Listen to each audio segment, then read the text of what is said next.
Bueno, pues en este sentido se manifestaba también Yuri Usakov, hablaba un poco del mensaje que parece que se va a lanzar a partir de ahora, esto de que los rusos no quieren un acuerdo.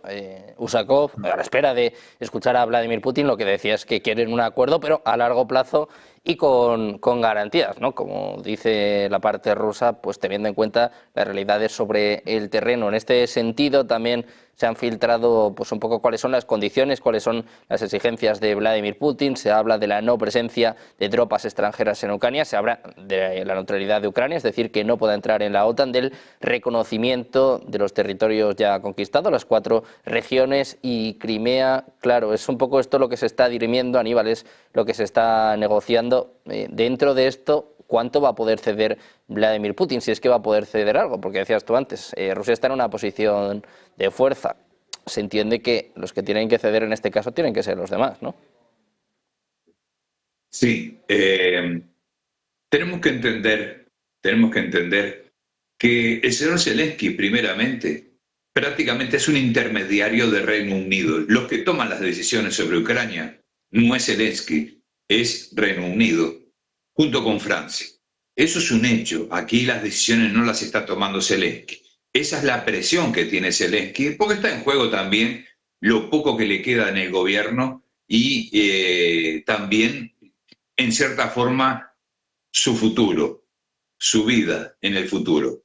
En cuanto a esta negociación, Marcos Rubio, por ejemplo, cometió un grave error de decirle a Vladimir Putin de que Rusia tiene que negociar y aceptar la tregua incondicionalmente. Cuando dice esa palabra incondicionalmente a Rusia, está cometiendo el peor error que puede tener en una mediación para negociar una posible paz. Porque las condiciones en este momento, el único que puede poner condiciones hoy es Rusia. Ni Ucrania, ni Europa, ni Estados Unidos. Las condiciones hoy para parar este conflicto las pone Rusia. Y eso lo venimos diciendo con los colegas y los compañeros de hace meses, que en este momento, como está la situación, quienes toman la decisión final es Rusia. Entonces, el señor Rubio, lógicamente que no tiene experiencia como mediador, no la tiene, siempre fue un pequeño halcón en vuelo, mas cometió ese error. Decir que es incondicional a Rusia es el peor error que cometió de principio. Y según las palabras también del señor Lavrov, es inaceptable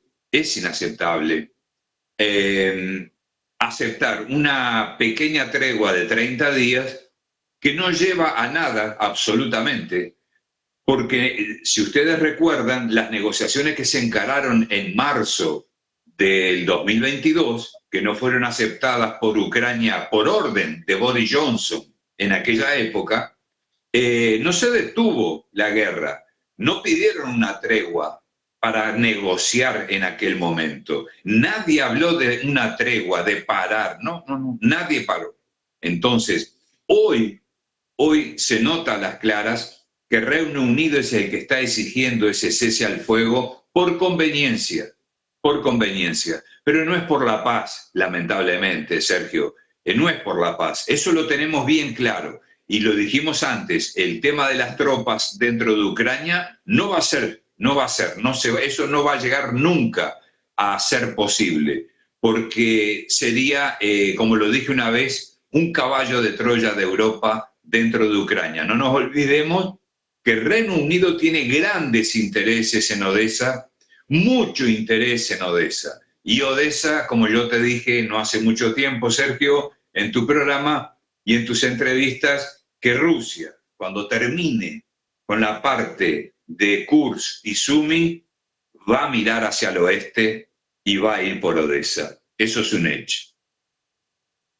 Bueno, pues pendientes ya de la imagen del Kremlin, ya tenemos señal de la rueda de prensa, esperando ya al presidente ruso Vladimir Putin y al presidente bielorruso Alexander Lukashenko. Esta es la imagen en estos momentos, minutos, para que comparezcan precisamente y para conocer cuál es la respuesta de Rusia a Donald Trump a este acuerdo, a esta tregua temporal propuesta por Estados Unidos. Enseguida vamos a conectar con esta señal. Mientras vamos a mirar también a la economía, vamos a mirar al activo valor, al activo refugio por excelencia. Vamos a mirar al oro, que marca nuevos máximos históricos. Nos lo cuenta Manuel Velázquez. ¿Qué tal, Manuel? Buenas tardes. Hola, Sergio. En efecto, estamos viendo a la onza de oro cosechar un nuevo máximo histórico ante ese recrudecimiento de las tensiones arancelarias, esos vaivenes comerciales que están impulsando a la onza de oro a los 2.966 dólares. Insistimos, máximos históricos, fruto de lo que son las cosas. A pesar de que hemos tenido una secuencia de datos de inflación buena esta semana, ayer IPC 2,9%, hoy IPP 3,2%, mejor de lo esperado, y pese a todo, pese a esa cobertura frente a la inflación que nos plantea la onza de oro, ese recrudecimiento de las tensiones comerciales, esos aranceles que ha anunciado Donald Trump a las bebidas alcohólicas europeas y también con Canadá, está de nuevo recrudeciendo el miedo a los inversores a que la inflación todavía no se ha ganado esa batalla y que podría repuntar en los próximos meses. Por ese motivo estamos viendo la onza de oro, insistimos, en los 2.966 dólares. Veníamos de unas semanas un tanto tranquilas en este metal precioso de inversión que, recordemos, Sergio, en lo que llevamos de año se revaloriza más de un 13%. Cuando Donald Trump ganó las elecciones fue el activo que más se depreció. Fue uno de los grandes perdedores de la victoria electoral de Donald Trump, que desató una euforia por los activos de riesgo, y la onza de oro que bajó casi 4 puntos, hasta en este caso por debajo claramente de los 2.800 dólares la onza. Pues bien, se revaloriza en este caso más de un 1% en lo que llevamos de jornada, en lo que llevamos de año más de un 12%, fruto de esas nuevas tensiones comerciales que hacen que no está nada claro cuál será esas incertidumbres globales, riesgos a recesión y, por supuesto, que la batalla contra la inflación no está todavía ganada a tenor de los aranceles que se avecinan. Sergio.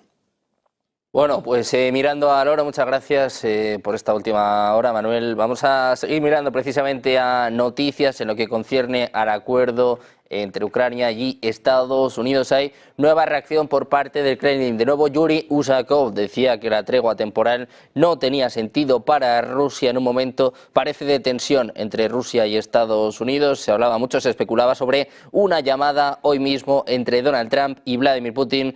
Ya les podemos confirmar que esto no va a suceder. El asesor del Kremlin, Yuri Usakov, dice que todavía no hay acuerdo sobre las conversaciones entre Putin y Trump. Se hablaba de que tendría lugar en febrero, a finales de marzo.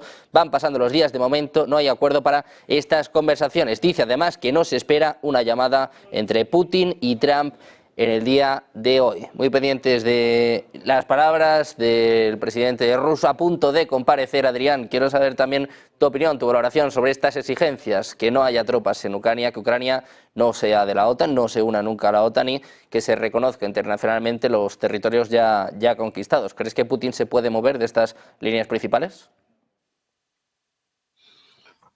Bueno, yo diría que en cierta forma sí, ¿no? Si vamos al fondo de lo que realmente es importante para Rusia, no moverse tanto desde el punto de vista de ceder o no, sino desde el punto de vista de concentrarse en lo que para Rusia es realmente estratégico. Entonces, ahí tenemos primero la cuestión de los territorios que se incorporan a Rusia. Y eso va a depender en buena medida de cuál sea la línea del frente en el momento en que las negociaciones avancen. Y claro, este es un factor negativo también, digamos, en contra de poner en marcha o de aceptar un alto el fuego en este momento, ¿no? Cuando Rusia es el que tiene en este momento las expectativas de seguir avanzando, ¿no? Entonces, bueno, esta es una primera cuestión que está abierta y dependerá, ya digo, de cómo quede finalmente la línea del frente, de hasta dónde llegue el colapso de Ucrania y que en principio pues parece bastante razonable, como en cierta forma ha dicho Aníbal, pues que Rusia mantenga una expectativa sobre más territorios que los que ya tiene ocupados, ¿no? Territorios que afectarían a la costa del Mar Negro por un lado y probablemente, como dicen otros, a todas esas regiones que componen lo que se ha llamado Nueva Rusia, Novorosilla, ¿no? Son regiones de clara mayoría rusófona, ¿no?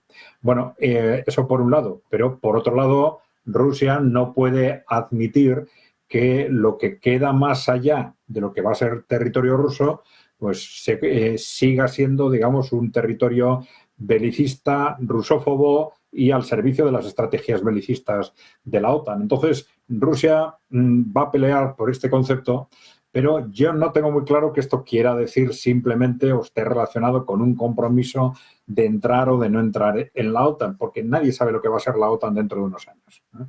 Si realmente tenemos en cuenta que todo esto va a haber que negociarlo, lógicamente, dentro de un contexto de seguridad en Europa, de un nuevo marco de la seguridad estratégica europea en el que se tengan en cuenta los distintos intereses, pues esto muy probablemente va a llevar al final de la OTAN, como va a llevar probablemente también al final de esa locura armamentista en la que se están sumergiendo ahora los países de Europa Occidental. Bueno, en base a una expectativa de un enfrentamiento constante con Rusia que a lo mejor queda totalmente desbaratada dentro de 2 años a partir del final de la guerra, si realmente somos capaces, como es previsible, como es necesario, ¿no?, de negociar ese marco de seguridad estratégica. Entonces, creo que si queda claro cuáles son los territorios que a Rusia le interesa y le va a interesar incorporar a la Federación Rusa,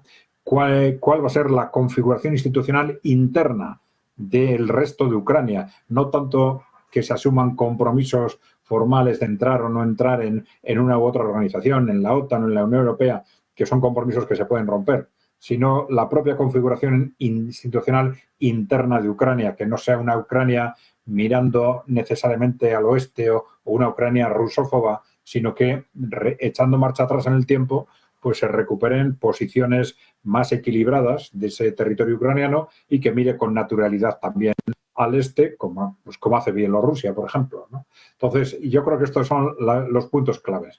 Territorios que se incorporan a la Federación Rusa, configuración institucional del resto de Ucrania y negociación de un marco de seguridad estratégica para el conjunto de Europa. Otra cosa es que ahora, en el momento actual, pues a Rusia pues le interese o no utilizar esa terminología. Pero yo estoy convencido de que estos son los puntos claves para Rusia y por los que va a defender y que de una forma u otra va a continuar en el actual proceso bélico hasta que quede claro, en base al avance en el territorio y en base al ritmo de colapso del ejército y del gobierno ucraniano, hasta que quede claro cuál es el resultado de la guerra.